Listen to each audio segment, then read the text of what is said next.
Hi, this is Christopher Moore, famous unknown author, and you're listening to the Booked Podcast. Welcome to Booked, where two guys tell you about the books they're reading. I'm Rob Olson. And I'm Livia Snedden. I am going to unabashedly say that this is the book I've been most looking forward to this year. So let's start there, and then we'll see how this winds up going, because it can meet my expectations, but there's always that chance, and it happens to me all the time. The more excited I am about something, very often it fails me, partially to do with my expectations. And I mean, I say that very objectively, standing outside myself, but really it's always the product that lets me down. It's never my expectations. It's never you, yeah. It's never me. No. I would say this is probably one of your most anticipated books since, summer of 2018 when we reviewed Baby Teeth? Yes. The Starless Sea also was one that I was very much looking forward to. That exceeded my expectations, because that one was weird. I was really excited for it, but in the back of my mind, I thought there's no way it's going to top the Night Circus, and you know what? It kind of topped the Night Circus. So, let's see where we go with this. All right, here is the bio. So we're reviewing Wonderland. You probably saw that in the title, but I don't think we mentioned it. By Zoje Stage. Zoje is the USA Today and international best-selling author of Baby Teeth, published in the UK under the title Bad Apple, which I would have to say was a bad choice. That's not part of the actual author bio. I just thought I'd throw that in there. I don't like the title Bad Apple. Do you? Yeah. It's not as good as Baby Teeth. That's what I'll say. For sure. The novel will soon be available in more than a dozen countries. Baby Teeth was a USA Today bestseller, a People Book of the Week, and voted by Barnes & Noble, Bloody Disgusting, Goodreads, and Forbes, and Booked as one of the best horror books of 2018. I also may have edited a little something into that part. It was optioned for film by Village Roadshow / Valparaiso Pictures. Her next novel, Wonderland, is published now. Well, yeah, now, yeah.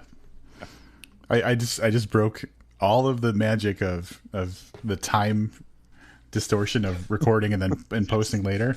Yep. It's all me. I'm going to blame the Bud Light seltzers that I'm drinking tonight. Rob, I can tell you it wasn't my expectations. It was you. It was me. Yeah. All right. Well, we're being consistent at least. All right. Here is the synopsis for Wonderland. Shirley Jackson meets The Shining in this richly atmospheric and thrillingly tense new novel from the acclaimed author of the deliciously creepy debut Baby Teeth. One mother's love may be all that stands between her family, an enigmatic presence, and madness. After years of city life, Orla and Shaw Bennett are ready for the quiet of New York's Adirondack Mountains. Or at least they think they are. Settling into the perfect farmhouse with their two children, they are both charmed and unsettled by the expanse of their land, the privacy of their individual bedrooms, and the isolation of life a mile from any other neighbor. But none of the Bennetts could expect what lies waiting in the woods, where secrets run dark and deep. When something begins to call to the family from under the earth, beneath the trees, and within their minds, Orla realizes she might be the only one who can save them, if she can find out what this force wants before it's too late. With an ending inescapable and deeply satisfying, Wonderland brilliantly blends horror and suspense to probe the boundaries of family, loyalty, love, and the natural world. All right, let's talk a little bit about the synopsis. And I realize the part I want to talk about isn't technically part of the synopsis.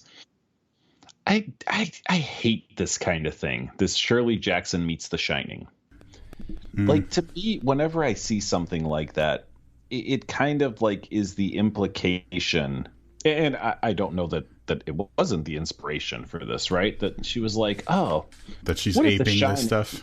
Yeah, what if The Shining was a little more Shirley Jackson? Which, you know what, it's fine, but I don't think that that's what it's indicative of when, and I'm fairly certain, and again, I could be wrong, that Zoje did not write that part in, that was right. done by somebody at Mulholland Books. But I don't like that. I mean, I get it. They're trying to give you a sense of, oh, I like Shirley Jackson. I like The Shining. Maybe I'll like this book. And that's certainly a possibility. I just always feel that it cheapens the story that you're gonna read when it's compared to this weird blending of two different stories or two different authors or whatever. That makes me think, because I've been thinking about that kind of thing on and off recently, where, like you said, it's obvious why they choose to do it. It's an easy way to explain. You're saying a lot of things in a few words by saying, "Oh, it's like The Shining." All right, well, I know the type of thing The Shining is. There's probably some sort of like haunted aspect to it or whatever. But I don't think that way. Like, I don't process things in comparison to other things. And for example, on social medias recently, someone was posed a question. Hey, there's, whenever Paul Tremblay has a new book out, I always buy it right away. What are the authors that you do that for? And so like a conversation went back and forth. And in one of the people I listed was Zoje Stage, and someone said, "Hey, I've been meaning to read Baby Teeth. What is it like? What would you compare her writing style to?" And I just couldn't fucking think of anything, because I'm like, she writes like Zoje Stage. What are you talking about? So I feel like some of us look at something for what it is, and then like we could broadly categorize it as horror or thriller or suspense or whatever, but like I don't typically draw comparisons to other works as much as like a style of something. So when I was explaining Wonderland to someone, I used some keywords of like what type of thing happens. Like, there's even in the synopsis, it talks about something begins to call the family from under the earth. So I said, there's kind of a spoiled earth kind of thing going on. Like something's not right. But I never said, oh, it's like The Shining that has like a haunted, right, like place. So I'm with you on that. And I wonder what the divide is of people who like need like some analogy to something else to understand versus people who just don't. Yeah, that's interesting. But that's, yeah, so it's one of those things you couldn't, because you could poll people, but I don't know how much people even know that they're impacted by that. Like, I've read some Shirley Jackson. I've read The Shining. I understand exactly what they're saying. And are there elements? Absolutely. Yep. But I can't think of a book that I've read that doesn't have elements that are in something else, because there are no stories left untold, right? Like that's like it's how she handles this particular story. So we'll get more into it into the review, I guess. But I don't know, man. Just lately, that's been bothering me, because I feel like this book or Zoje Stage deserves better than the comparative. Yeah, and honestly, like the thing that bothers me about it is like realistically, if your book has someone being attacked with an axe, it could be compared to The Shining, even though that probably isn't like the majority of what people think about when they think The Shining. So like, I don't want to say lazy, but it's it's like a cop-out way of describing something to someone. Yep. Right. We haven't even started talking about the book yet. That's right. Now that we have beat up part of the synopsis, let's get to this book. The synopsis is holds very true to the book. So Orla and Shaw Bennett, couple, they've been married, I don't know, give or take 10 years or whatnot, maybe a little longer. They lived in New York City, where Orla was a ballet dancer, and Shaw kind of did random things to kind of keep some money coming in. And now the time has come. She's up for retirement, as ballet dancing apparently is not something that you can do into your 50s. I never really thought about it, but you don't see a lot of elderly ballet dancers. That is probably a younger person's art form. But to do that, they've decided to move essentially to the middle of nowhere, so that Shaw can pursue his, I'll say, latest dream, because he's had a series of artistic endeavors that he's tried over the years. But the newest one is painting. And they choose to move, as it says, into the Adirondack Mountains. Literally, like, not within like earshot of anybody else. Yeah, and for anybody who's so like, I actually looked up the area because at least the general area that the story takes place is actually real, and it's like the very upstate New York, basically on the western side of Lake Champlain, so like far northeast part of New York State. And I've driven through like parts of New York State, not even like crazy upstate, but like, yeah. So when they make the decision to get this house, because it plays out a little bit, we see them working with the realtor to buy the place. They weren't necessarily in love with it, but it, like Shaw, who is the husband father in the family, felt kind of drawn to the place in a way. So like even in the beginning when she's just laying out the steps to get us to the house, there's this kind of unexplained being drawn to the place, which was nice. But then the timing of them going up there when they actually move up there is early to, I'm assuming late November, early December. So it's winter time basically. So, for people who have lived so long in the city, and I'm assuming their kids, Eleanor Queen is 9 and Tycho is 4, probably haven't spent much time in the wilderness at all, and so they're moving to this entirely new lifestyle in probably one of the most dangerous times of year.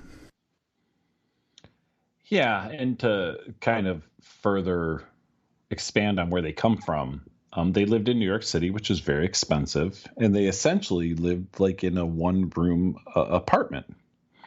So they, all slept in the same room. They were, kind of one on top of the other, and now they're moving to a modest, but for them, very sizable dwelling, which is a key point for me in the relationships in this book is the feelings around having had someone in the same room with you whenever you were home, basically, and transitioning to a more personally private lifestyle, and how that affects Orla, whose eyes we see all of this through the whole book. Yeah, I guess that bears mentioning. So the book is from the perspective of Orla, but like a third person perspective that's fixed on her. So it's narrated as a third person, but all through her point of view.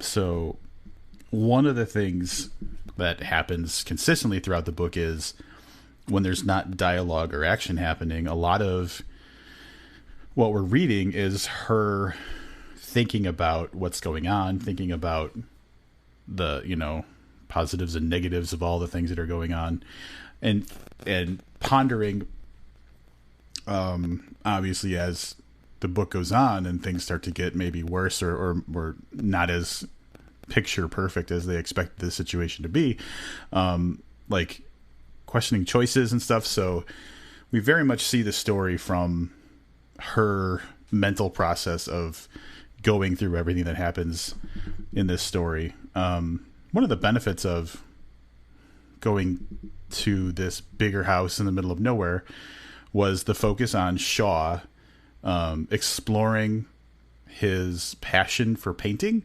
Like Livia said, he was always somewhat artistic, but hadn't really landed on the thing. And especially after visiting the house to view it when they were contemplating buying it, painting became like the main focus. And having seen the house and especially like the surrounding nature, and particularly there's this massive tree. His painting, even before they left New York City to go to live there, really kicked off. And so the whole conceit was Orla has to retire. She's kind of aged out of being a ballet dancer. So that's why they decided to move. And it was kind of Shaw's turn to be like the kind of creative focus of the family. And his inspiration was just overflowing now that he saw this place and they decided to buy it. And they're going to move out there so that he can be like unencumbered with his exploration of his passion for painting. God bless Orla for being willing to do that. That's all I could say on that. Rob mentioned the children more specifically. So we have Eleanor Queen, which I absolutely love the fact that she's called Eleanor Queen through most of the book, like by Orla, who's 9 and a very, very smart and sweet kid. And so is Tycho, who's 4. The two of them, as mentioned, they'd seen nature, obviously, but they've spent their entire lives in a small, cramped New York City apartment. And this is their first chance to kind of spread their wings and have a large place to play and not be afraid of, being run over by a taxi, which is mentioned a couple of times in the book.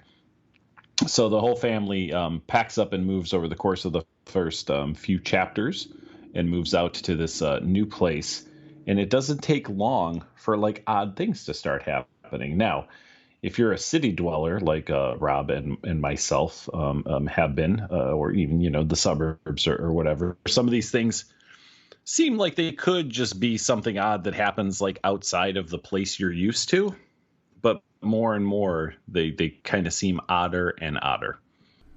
Yeah. And honestly, from the very moment they arrive, and I don't think this is a spoiler, but it sets up there's definitely a creep factor to what Livia's just mentioned, and it's kind of advertised right off the bat when they're unloading from the car. They first get to the house. This is their first time actually arriving after their trip out of New York City, and Eleanor Queen says out loud as they're getting out of the car, "Are we gonna die?"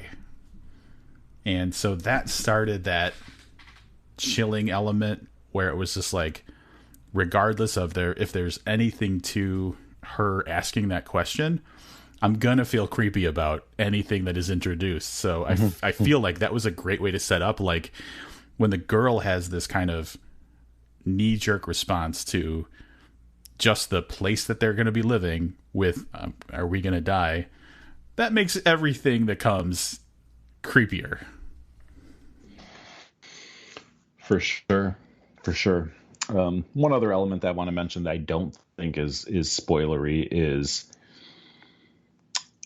Eleanor Queen and her father Shaw seem to be more affected by whatever odd things might be going on than Orla and Tycho.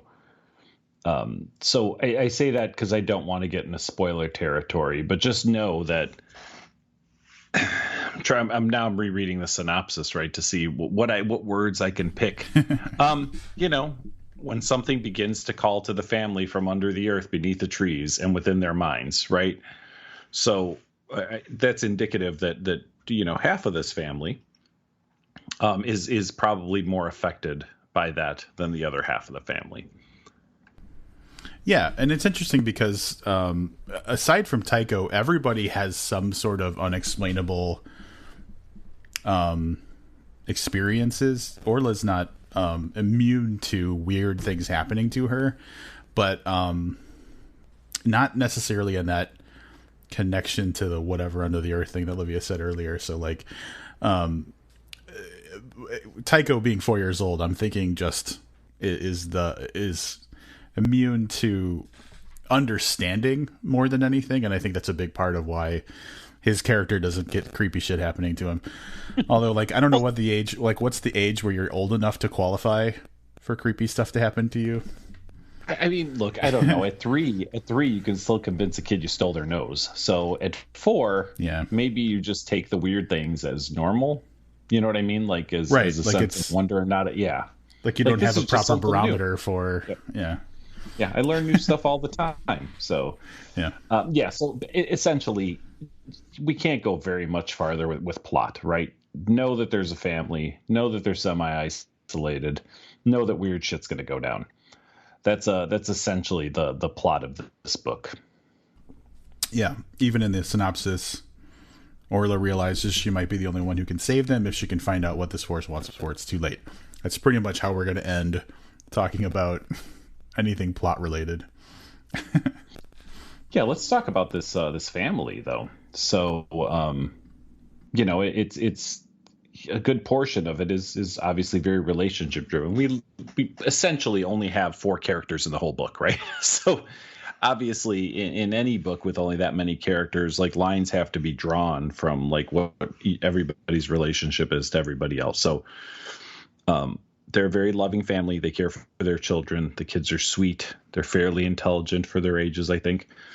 But Orla and Shaw have, they have marital things, right? So they clearly love each other, but Orla is not thrilled about this move. Rob said it comes up in the book. For Shaw, it was his turn, to kind of do what he wanted because she had the previous however many years to do her thing, and he was very supportive. But I think it's written well from that standpoint. Like the husband-wife tension in parts is good as they're trying to kind of figure out what's going on as far as some of this weird stuff. And then I mean Orla's relationship with Eleanor Queen is really, I think, the strongest. And when I say strongest, I mean probably the best written relationship in this book. Do you feel the same way? I do. Yeah, I fully agree. Yeah, and it's really this understanding of one another, and it's really a two-way street. I think Orla has a very good understanding of what her daughter needs and how her daughter operates, and then the opposite is also true, I think, which takes me a little bit back to Baby Teeth in a very different way, but the understanding there was they both understood what made the other one tick. It's just that the child in that one, used that to her advantage, as she didn't really care so much for the fact that her mother was in her life versus in this one where it's different. But I still think that I'm guessing that Zoje writes mother-daughter stuff really well and will probably continue to do so. One of the interesting things about the way the book is written, one of the effective things I should say, is that as we very clearly stated, this family has never lived in this type of environment, and so it allows for there to be ambiguity about whether things that are happening are just things that happen or if they're things that like they should be concerned about. So it allows for a sort of slow burn for the challenging parts, the things that are happening to the family, to kind of come to light as like these are legitimate concerns versus, I mean, a lot of things could just be written off as things that happen when you're living in rural America. So I think she did a good job of we know what's going on, but like building the ambiguity to like, so like if Orla reacts as a parent to not necessarily believe when a child says something because, oh, that's just a trick or whatever. It makes that more believable that, they could explain away things that might naturally happen or be expected in the situation that they're living in. It's a tough thing about writing probably any supernatural type of book is the normal non-supernatural people's reaction to it. Right. It's always hard to gauge how you or I would react to any of these things. Wait, before you move on, I'm going to say that in one of our episodes, you were ready to move out of like wherever you lived because the bed shook because Illinois experienced an earthquake. So I think we know where you land. Well, no, but that's what I'm saying, and that's why it's I think it's tough to write characters' reactions because we're sitting safe and sound on our couch reading the book, and then there are times where you're like, oh, come on already, what the fuck? Like, why haven't you figured out that something is very wrong? But that goes back to what you're saying, is that I think it's written well as these things start to happen. I think that the family, the mixed family responses to it are good. Right, conflicting responses, kind of. Yeah, for sure. Yep. Can I also say, and I didn't say this earlier when you were talking about it, but it's so hard to imagine. I've never been in New York, but when you say New York, everyone pictures New York City. And to think that this remote place, you could have said it was in, like on a mountain in Germany, and I would have believed it just as much. It's so weird to think that, this book takes place in New York. I understand why you're saying that, but since I lived in Vermont for a little while, like I have a different perspective, but I totally get, because like anytime you say New York, there's exactly one thing everybody thinks of. Yeah, like you say Illinois, and some people think of Chicago, and people think of the plains, right? Like, you know what I mean? Right. But New York definitely lends itself to hustle and bustle. Here's what I'll say about fucking New York State. Like, some of the most expensive tolls I've ever experienced in my entire life are driving through the state of New York. That's an interesting observation. Nothing to do with anything. I am aware. That's okay. So, anything else you want to talk about before we head over to spoiler talk? Because I feel like there's some things we need to talk about over on that other avenue. No, let's jump over there. So if anybody is not aware, if you go to patreon.com/booked, we sometimes do what we call spoiler talk. So we talk about all the things that we don't want to spoil over here. For our Patreons who support us, Patreon supporters who support us at the $2 or more a month level. And to date, we've probably done like 60 or so. So anybody who wants to, you can support us by joining our Patreon. Choose the $2 or more level and have access to this spoiler talk plus everything we've already done in the past. So it's kind of a nice bargain for those of you who are just discovering it. But yeah, a lot of the times our spoiler talks help us to kind of solidify our overall thoughts, and it also helps us to clarify things for each other in a way that protects you who might not want the book spoiled from having listened to. So jump over to patreon.com/booked, $2 a month, and listen to what we're about to say. All right, we are back from a very productive spoiler talk, but I say that every time. So the only way you can tell if I'm lying or telling the truth is $2 a month, patreon.com/booked, and check them out. Yeah, I just want to make sure everyone understands it's not required that you listen to them. You can contribute and choose not to listen to. Oh, yeah. That's a good point. Yeah, I just don't want people to think like, oh, I got to give them $2 and I got to listen to this shit over there. Yeah, no, you don't have to. You're not required to. But you'll probably want to. Once the first of the month's hit and all the money goes through, I don't care what you listen to. Yes, exactly. So we're going to launch into our wrap-ups, and I'm going to have Rob go first this time. I knew I was going first this time. I just knew it.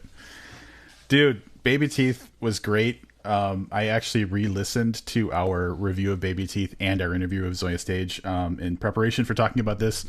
So I will say that we raved about the book, and there was even a part where Livius was talking about like vaping at work and reading the book and crying, and it was just... So if you haven't listened to our Baby Teeth review, go back.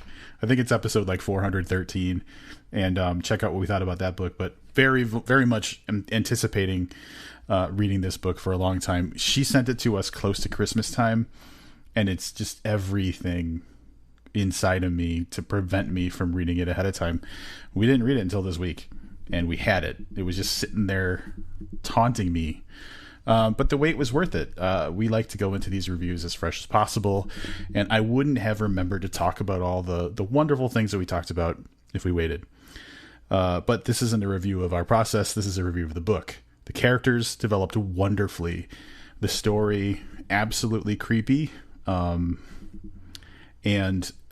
there was like great development for the characters where there was just touching moments, and the family felt very real, and I felt very connected to them. And Livius and I talked about a lot of stuff in Spoiler Talk that we enjoyed, but also some of the hang-ups. And I'll say that the hang-up that people will most likely experience in my perspective is that it's not a page turner of a book the whole time.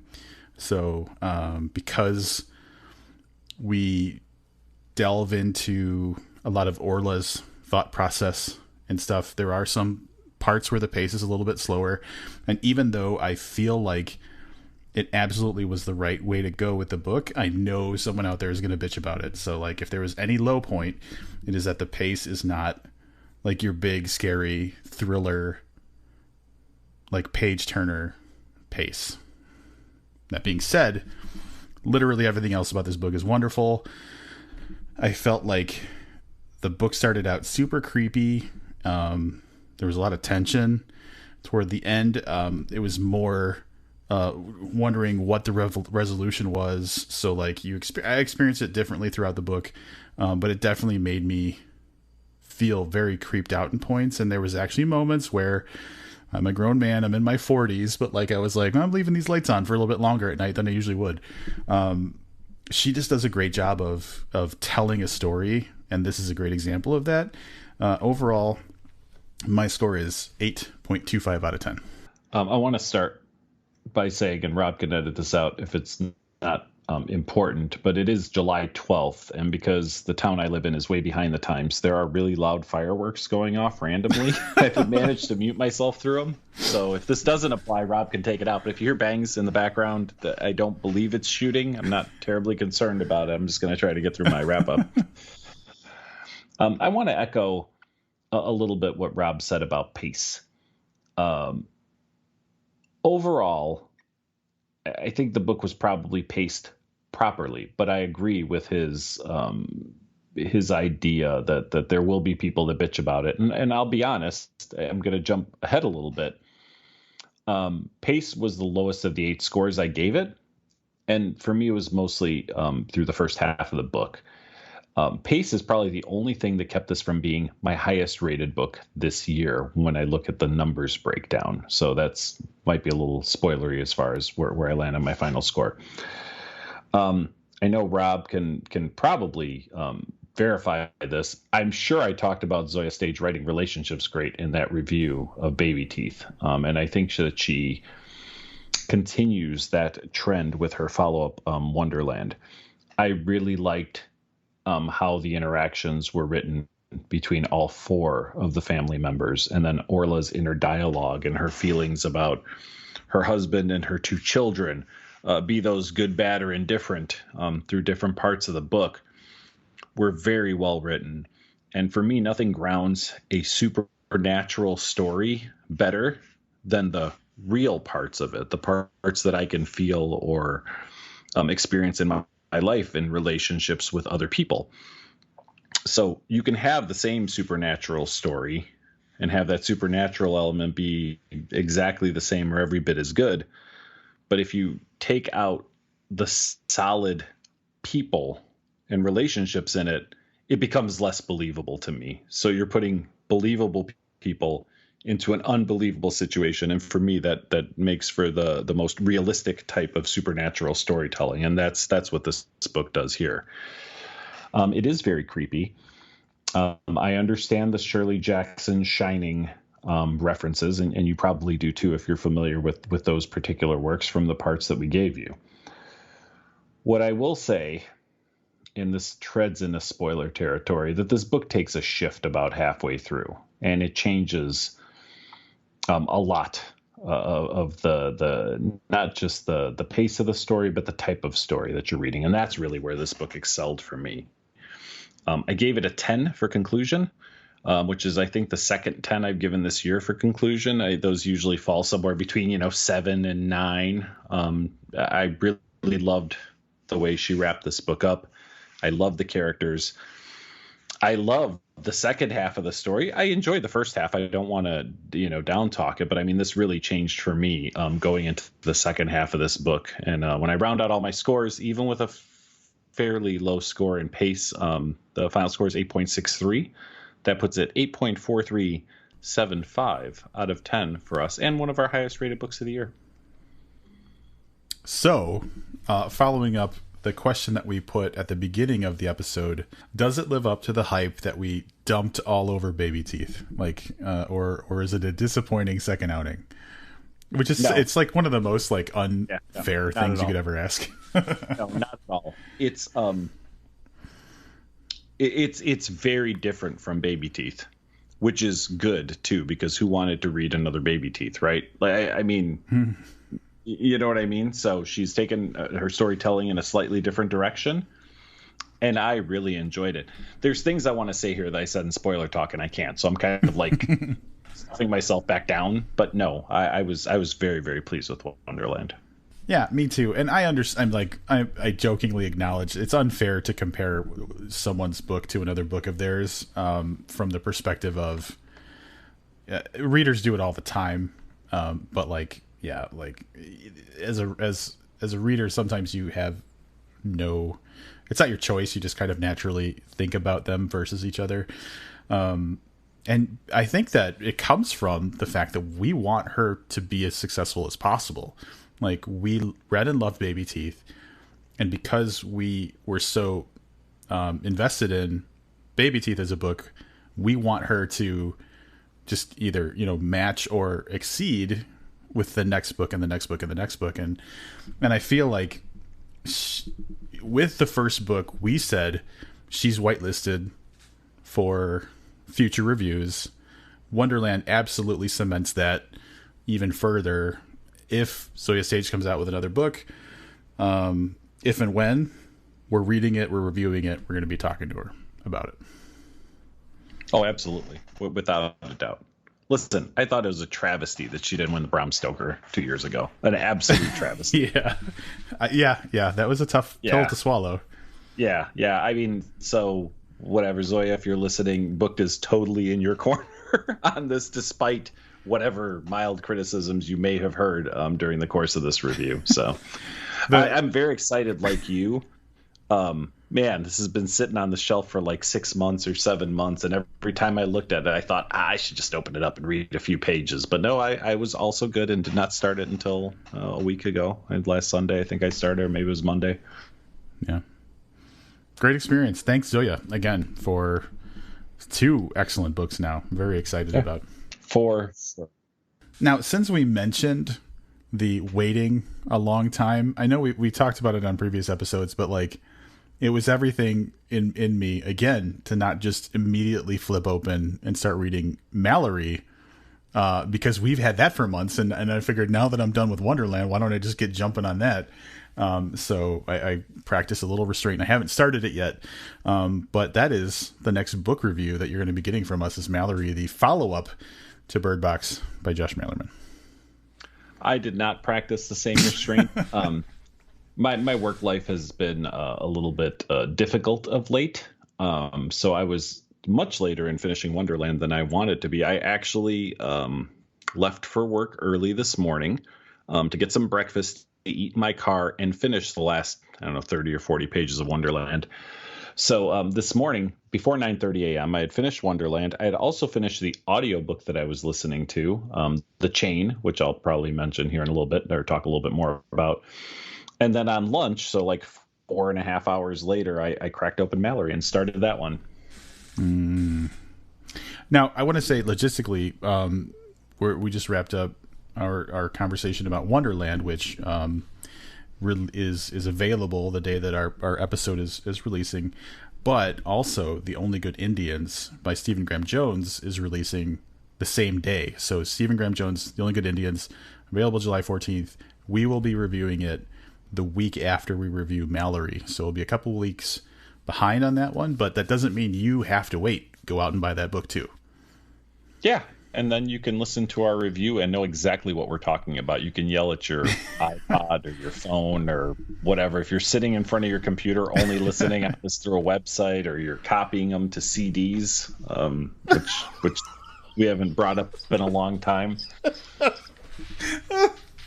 For anybody who's listening, while Rob is gathering himself, we did talk to somebody who would download our episodes and burn them to a CD so they could listen to them in the car. Granted, this was, 9-ish, 8 years ago. Still not an excuse, if you ask me. But still, listen, look, that's dedication, man. I love it. Yeah, I mean, I'd rather that than people just choosing not to listen. Yeah, listen, there's going to be a Patreon contribution level where we send it to you on audio cassette. Like every week, I just record this to a cassette tape. Hit play record. Yeah. And then and I just push it up next to a speaker. That's what I used to do when I was a kid. I'd record songs on the radio, like the original, like piracy, right? I'd wait till like the top 5 at 9 because I'd know like some song I like is probably gonna be in the top 5. Yeah, and I Jesse's Girl is playing on the radio. Yeah, absolutely. So I'll be honest. I may have had a copy of Jesse's Girl with an intro from a top 5. The one that really jumps out at me, and I know I'm way off track at this point. Somebody's Watching Me by Rockwell and Michael Jackson. I definitely had that recorded from probably like B96 at the time, maybe. Totally. Yeah, but that's how I used to get music when I was like 11 years old. So yeah, I mean, if you're really interested, hit us up. We can work something out where I go on Amazon and I buy a bunch of 90-minute TDK tapes, and I record our episodes and I put them in the mail to you if that's your preferred way of listening. So the fucked up thing about this is I actually own a full-size cassette recorder thing. Like, it's that like rectangular shape and it's got the handle that slides out. You know what I'm talking about? Yeah, I know exactly what you're talking about. Yeah, like they would probably use in interrogations back in like the 80s. I have one of those, and I think I have unopened blank cassette tapes. So if someone actually, like, if Sean Ferguson's like, yeah, that's the way I want to take in this podcast, we can make it happen. Drive around in my 86 Pinto, listen to Booked. Oh, wow. Yeah, so I mentioned The Chain, and I think I mentioned it last week too. This was a hype book of 2019, and I just finished the audiobook. This is one, like, I know that a reader, like when I say reader, the person who reads the audiobook can enhance a book and maybe even make it better than it being on the page. I was not a fan of the reader of this one, and I think she hurt the experience for me. So if you're listening, and I apologize on every name, sorry. But man, it was an interesting premise for a story. Are you familiar with it? No, which makes me feel bad if you explained it in the last episode. No, that's okay, because I'll explain it again, because I don't remember if I explained it in the last episode. Essentially what happens is the chain is a ladder of people that all have done or are going to do this. Your child is kidnapped. Oh yeah. Yep. You did say you get a call. Yep. You're told to pay a ransom, which is within, maybe not exactly within your means, but not like, no one would ask you to pay $1 million. They would probably ask you to pay $10,000 based on, what they know about you financially. Right. So something that might be a little bit of a stretch for you, but you could do it. And you have to kidnap a child and set up the same thing. So once that person has kidnapped a child, you can let your child go, or they'll let your child go. So we jump in on this with one woman, a single mom whose child has been kidnapped, and she becomes part of the chain. So she has to kidnap a child, and then that person has to kidnap a child. So it was a very interesting premise. It did peter out a little bit at the end. I would have liked to have seen, a better conclusion to the story, but I was kind of fascinated by the premise. Yeah, that's kind of fucked up. I'm gonna say, like, someone had to think about, like, what would be an even better way to kidnap kids and have ransom, like. Well, like, you're not involved in it at all. Like, a majority of the interaction is the person who kidnapped your kid telling you what you have to do, and they communicate through you briefly through like encrypted messaging apps and like phone calls from like burner phones with voice modulators or whatever. So really interesting premise. I don't want to spoil it for anybody, so I don't want to say what petered out at the end for me. It's definitely a page turner. It's a fun book. I don't know that it's a great book. It's a great premise and an okay book, I guess, is how I would probably sum that up. Yeah, that's weird. I don't know. Yeah, I'm sure it'll be made into a movie or a mini series or something sometime soon. It definitely has that potential for sure. I haven't done any audiobooks, but I've watched a few things that I could talk about. Well, is it Hannibal again? No, this is new. Oh, do tell. Or new to me stuff. I'll start with the one that's less exciting. Just the other day, so last night I watched. There's I don't even know the name of it. The Old Guard on Netflix.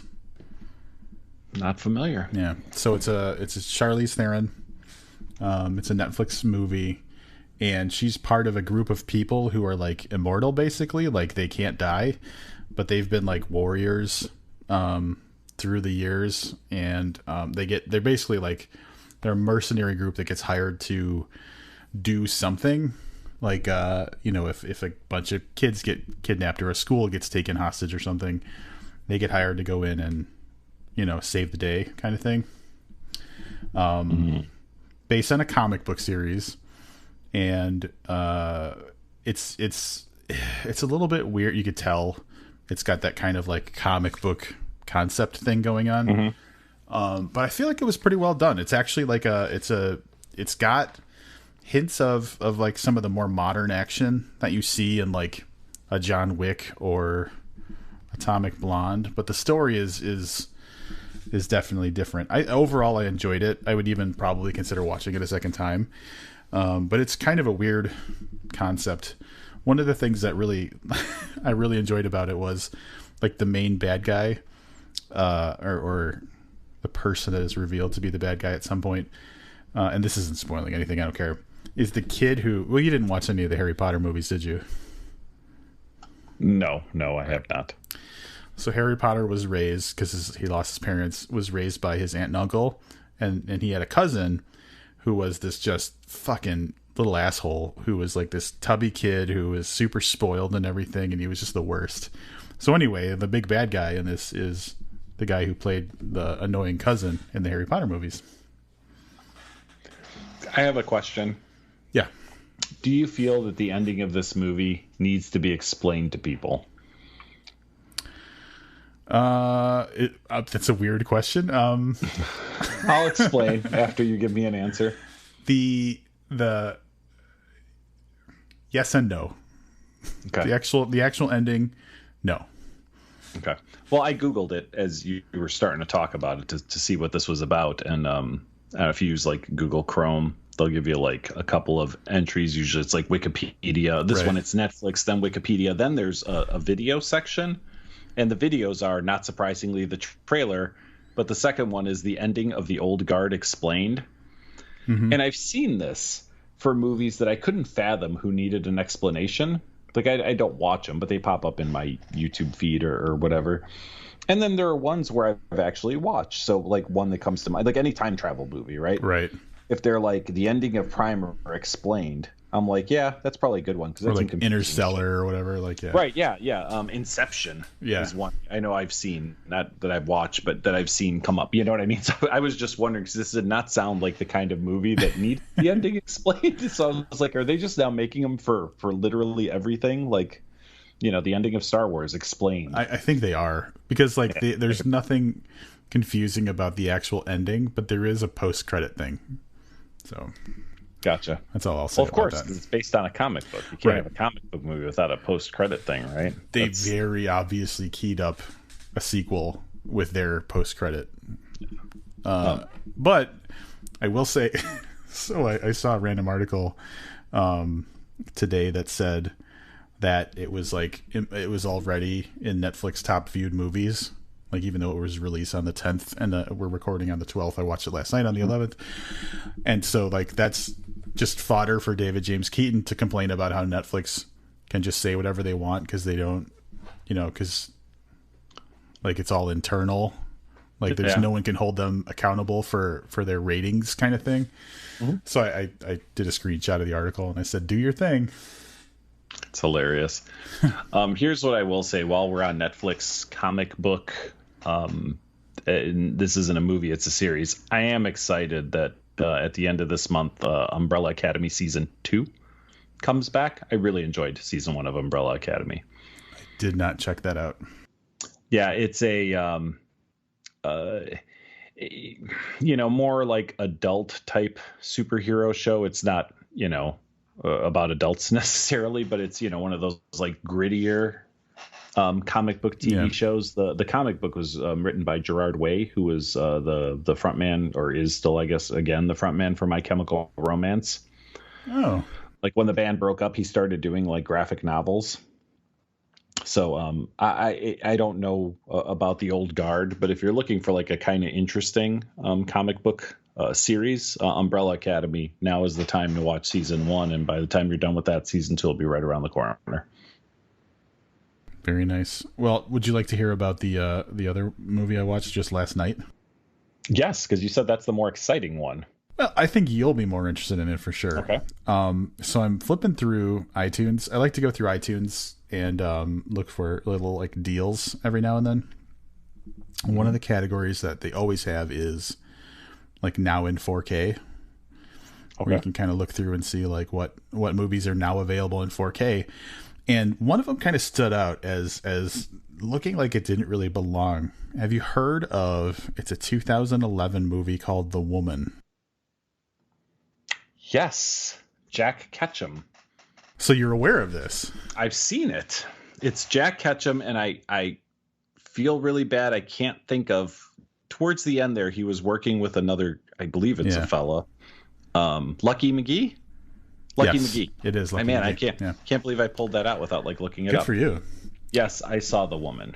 So I'm like, oh, this looks interesting. And I look at the trailer and I'm like, this looks really fucked up. And I see, obviously, they give Jack Ketchum's name, and I'm like, all right, this makes it even more interesting. And then I see the price. So if anybody is interested and uses iTunes to buy movies, it's $3 on iTunes right now. So I was like, can't go wrong spending $3. It's real fucked up. Yes. My first thought is, after we got through the Jack Ketchum part, is why would anyone want to see that in 4K? Yeah. like that almost lends itself to be a grittier film. You know what I mean? Yeah. Like you'd almost want to see a reduced quality copy of that movie. Yeah. It's real fucked up. Yeah. So anyway, I own it. For anybody who's familiar with, anybody who's familiar with Jack Ketchum is probably familiar with The Girl Next Door. I would say that it has a similar theme to The Girl Next Door. And I think anybody who's seen both will know exactly what I mean as far as that goes. Now, for anybody who's not familiar, essentially what happens is there's this seemingly idyllic family who lives kind of rurally, and the father figure of the house is a lawyer. And while he's out hunting, he stumbles across like a feral woman, basically. She seems like she just lives in nature and lives like in this little kind of natural cove under a tree near a stream kind of thing. And he basically captures her, takes her home, ties her up in a little cellar, and introduces the family to her with under the guise of wanting to make her normal, like civilize her. And obviously that's not what happens. It's real fucked up.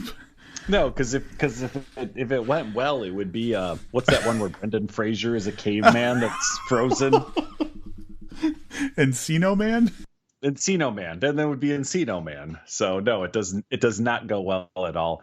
I've wondered, and you know what, one of our listeners, Jesse, could probably actually point me in the right direction. I almost wonder if she is not necessarily a character, but from like the same type of group from Ketchum's first book, Off Season, and I forget what the sequel is called. It deals with the characters that could be similar to the woman in The Woman. Are you trying to not spoil stuff? No, just that they're kind of like live off the grid, aren't civilized. You know, they're almost like, I don't know, cave people is probably not the right word, but you know what I mean? Like, right. So I've often wondered that. Not often. I read in a description somewhere, like, and it doesn't happen in the movie, but maybe I was looking up the book it was based on, or the story it was based, I don't know. That like she's from like a family of like cannibals or something. It almost sounded like it was like something you should know about. Yeah, then maybe that is an offshoot of Off Season. I'll have to look up I think it might be the description of the book, because it's not something that's touched on at all in the film, but I remember reading about it somewhere. I pulled up Jack Ketchum's works. I guess I never realized that was a novel. I only saw it as a movie, but that came out as a novel in 2010. And Lucky McKee, MCKE. Yep. I said McGee, but it's McKee. Yeah. I think if you're okay with allowing yourself to get a little bit disturbed and grossed out, it's kind of a slow plotting story, but it's like it's worth it just for like the Jesus, this fucking happened to kind of like, you know, part of it. Yeah. If it comes up on special, you'll want to check out The Girl Next Door, which is possibly more disturbing than The Woman. Great. That's awesome. So, yeah, far more excited about that one than the Charlize Theron comic book movie for sure. Yeah, I knew what order to present them in. I know you. Before we wrap things up, it's something that we don't do very often, but I was on our YouTube channel. By the way, we have a YouTube channel where our episodes are posted. If using YouTube for some reason is easier for you than Apple Podcasts, Google Podcasts, Spotify, whatever, we do have a YouTube channel. And I don't pay a lot of attention to it because we traditionally haven't drawn much audience. But like lately, some of our videos are getting more attention than like their like audio episode counterparts. So like I dip in and look every now and then. And especially we don't get a lot of comments, but something popped up recently that it's a real charmer on our YouTube comments, and I wanted to just have a quick conversation about it. I sent it to Livius, so you don't have to pretend like you don't know what's coming. No, but yeah. No, I did not look into it though. I am in the process of doing that though as you're speaking. So I'm going to read. This is a comment that's a reply to our episode for Max Brooks's Devolution, the actual book, not our interview with Max Brooks. And it's from, are you looking at the dude's account? Oddly enough, I'm not seeing the comment. Okay. It's, what I will say is, I think that, and this is me not being familiar with YouTube too much, I think that it's in review, like it's not available on the regular website. So that's why you might not see it, Livius, but I'll read it. Again, this is about the book Devolution. From YouTube user Conan-the-Barbarian Bryant-420. And here we go. I'm on chapter 19. It's cringy as FK, comma, the citizens of Greenloop, comma, should never be in the mountains, with an apostrophe S at the end. I couldn't relate to them, comma, being a straight, S-T-R-E-I-G-H-T, white, comma, male Second Amendment, comma, loving omnivore, comma, the only reason I keep listening, comma, is because I can't wait till the Squatches kill and eat these, comma, chicken shit liberal pieces of dog shit, laughing face emoji. That being said, comma, I loved WWZ, the book, not the Brad Pussy Pitt movie. It was absolutely nothing like the book. So many thoughts on that. My first one is I didn't watch the movie because I already knew. I'm not going to try to remember, but that, yeah, I don't. That's okay. So, I mean, everybody's entitled to think what they will. I don't think this guy. I don't even know what to say about this dude. But obviously, the best thing to do is to dig further when you're encountering something like this. So, first of all, I didn't realize until I pasted the link to Livius in Slack, but under his username in the little message it says, "I love the," and then in all capitals, "Lord God Almighty and His Son Jesus and the Holy Spirit." And I'm not religious. I've never really looked into the Bible, but I don't know if the Bible would agree with wanting Sasquatches to kill and eat chicken shit liberal pieces of dog shit, or even consider people to be chicken shit liberal pieces of dog shit. But that's me being naive about religion, I think, more than anything. Yeah, I don't know enough to comment on the Bible's thoughts on any of that. I just don't think Jesus would be like, "Hey, I read this book. Brad Pitt's a pussy, and Bigfoot needs to eat chicken shit liberal pieces of dog shit. I just don't see it. Just doesn't sound like the other stuff I've heard from Jesus. Everything okay over there? Yeah, sorry, I totally hit my microphone. Apologies. Sorry. No, that's all right. I did go to Lutheran school through 4th grade, and I don't remember any of that. But I'll be honest, I don't remember much of it because I was like 10 years old, or however you are in 4th grade, 11 maybe. I don't know. That's fair. And again, I'm naive about this too, so I could be wrong. Sure. Well, I appreciate the listen. As Rob said, you can always go to our YouTube page, click subscribe, even if you don't listen there. There are a few videos posted there. I'm sure there will be more once Rob and I can go back to snuggling on his couch and making videos. We had a plan, and that plan was impeded a little bit by the pandemic, to have a few more videos. So if you don't mind, Book Podcast on YouTube, hit the subscribe button. Rob's right. I was just looking at some of these numbers, and I was like, oh, look, here's a recent one that did as well, if not better, than our actual audio downloads. When I say videos, or Rob says videos, the reason we don't push it much, it's really just the audio stream over like an overlay card. So there's nothing to see. But I find, oddly enough, that I do occasionally listen to our podcast on YouTube, because a lot of things I see on YouTube are mostly me listening to. Like, I'll listen to the Joe Rogan podcast, and it'll just play through YouTube, and it's very rare that I even look at the screen, because there's not a whole lot to see. So, at any rate, you can check us out over there too. We'd appreciate the subscriptions, because we'd like eventually to grow that part of our podcast too. Yeah, and I guess from time to time you might see a comment like that, but yeah, I think YouTube, the thing that I like about YouTube, and the thing that it might be useful for people, is that YouTube you can search by whatever topic you want. So I think that people who don't know to go to us as a podcast to get book reviews, but want to know about devolution, they just search devolution in YouTube. And so I think that, like, it's definitely beneficial from like an easeability of finding content in a way that like podcast apps aren't always. So yeah, I think we should probably consider making it more of a common thing that we do, because we might reach out to more people. For sure. The prison population loves us on YouTube. Prison population does love us on YouTube. Speaking of which, we should really start looking into when that dude's getting out of jail.